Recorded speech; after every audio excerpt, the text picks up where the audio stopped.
Tim, let's get back to our free agent payday candidate list here on the Rally. And Otto Porter just got done helping the Washington Wizards take a 3-2 series lead against the Hawks. Had a good Game 5 on his home floor. He's a restricted free agent, and the Wizards don't really have any cap room to replace him if he walks. With that said, made $5.9 million this last season and has really developed. Was a great three-point shooter this year, and that was a bugaboo of his when he came into the league. Will someone throw a Harrison Barnes-sized deal at him? 4 years, $94 million? Or do you think the Washington Wizards will be able to offer whatever he covets? I don't think he's going to get Harrison Barnes money because Harrison Barnes won an NBA championship and started on that team. I think Otto Porter is a rising star, so I don't think he's going to get anywhere in that ballpark area, but I think it's imperative for him to go somewhere where he plays alongside a point guard that gets him good looks. And I don't know, I think John Wall may be the best in the business as far as getting guys good looks, but could you see him being a fit maybe in OKC? They need shooting. They need shooting, and he turned himself into a pretty good three-point shooter, especially in that corner.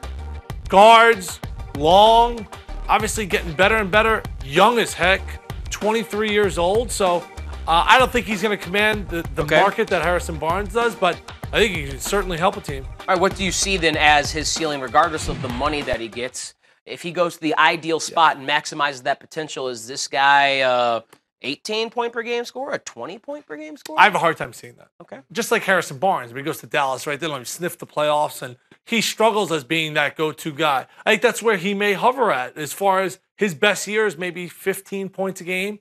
You remember Trevor Ariza early in his career? I mean, the guy won NBA championships, and he was a valuable player. So I think he could be a piece. You know, we talked about earlier about Drew Holiday or George Hill, where they fall as far as importance to your team. If he's your fourth guy, that's a good sign. If he's your second or first guy, that's a very, very bad sign. All right, what about with these potential teams? If it's not the Wizards, where he's clearly at least number 3 on the pecking order behind John Wall and Brad Beal. The Miami Heat, the Indiana Pacers, the Orlando Magic, the Sacramento Kings, those aren't the top teams in the league, especially the last two mentioned, the Orlando. Yeah, I mean, you're talking about some bad teams that have been known to overpay for guys like this. So I think the perfect system for him, like I said, is playing alongside a point guard, is able to break him off and find them. So there's a ton of great point guards in the draft, so curious to see how all those pieces are going to work out. But he is a prototypical small forward in today's NBA.